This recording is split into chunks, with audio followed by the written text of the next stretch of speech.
നാടകം തന്റെ ജീവിതമാണെന്നും സിനിമയെ അംഗീകാരത്തിനുള്ള അവസരമായാണ് കാണുന്നതെന്നും നടി ബീന ആർ ചന്ദ്രൻ. ഒറ്റഞ്ഞാവൽപ്പനം എന്ന ഏക കഥാപാത്ര നാടകത്തിന്റെ മുംബൈയിലെ ആദ്യ വേദിക്ക് ശേഷം സംസാരിക്കുകയായിരുന്നു മികച്ച നടിക്കുള്ള സംസ്ഥാന ചലച്ചിത്ര പുരസ്കാരം നേടിയ ബീന ടീച്ചർ. തത്ത എങ്ങനെയാണോ ചിറകടിച്ച് കൂട് തകർത്തുയരുന്നത്, അതുപോലെ സ്ത്രീകൾ സ്വാതന്ത്ര്യത്തെ സ്വയം കണ്ടെത്തേണ്ടതുണ്ടെന്ന് നടി ബീന ആർ ചന്ദ്രൻ പറഞ്ഞു. നാടകം തന്റെ ജീവിതമാണെന്നും സിനിമയെ അംഗീകാരത്തിനായുള്ള അവസരമായാണ് കാണുന്നതെന്നും ബീന പറയുന്നു.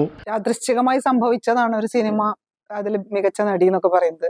നാടകം ഞാൻ നെഞ്ചോട് ചേർത്ത് ചെറുപ്പം മുതലേ തുടർന്നുകൊണ്ടിരുന്ന ഒരു കാര്യമാണ്.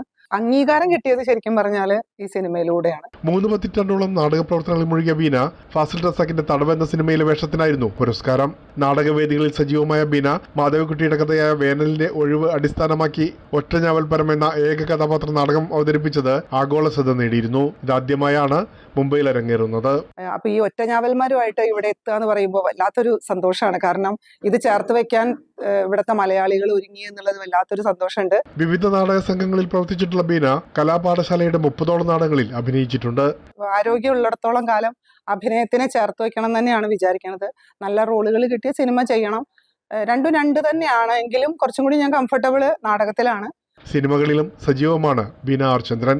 ഇപ്പോ ഫാസിൽ റസാഖിന്റെ തടവ് ചെയ്ത അതേ ഡയറക്ടറുടെ തന്നെ മോഹം എന്നുള്ളൊരു സിനിമ കഴിഞ്ഞു. ഇപ്പൊ IFFKയിൽ അതിന് ഫിപ്രസ്കി അവാർഡ് കിട്ടി. പിന്നെ ഐ നോബഡി എന്ന് പറയുന്ന ഒരു സിനിമ ഇപ്പോ ഷൂട്ട് കഴിഞ്ഞു. പൃഥ്വിരാജ് പ്രൊഡക്ഷൻ, പൃഥ്വിരാജ്, പാർവതി തിരുവോത്ത്, അശോകൻ ചേട്ടനെയൊക്കെ ലീഡ് ചെയ്യുന്ന. പുത്തൻ തലമുറയിലേക്ക് നാടകത്തിന്റെ സ്നേഹഭാഷ പകരാനുള്ള ശ്രമമാവും തന്റെ ഭാവി ജീവിതമെന്ന് ബീന പറയുന്നു.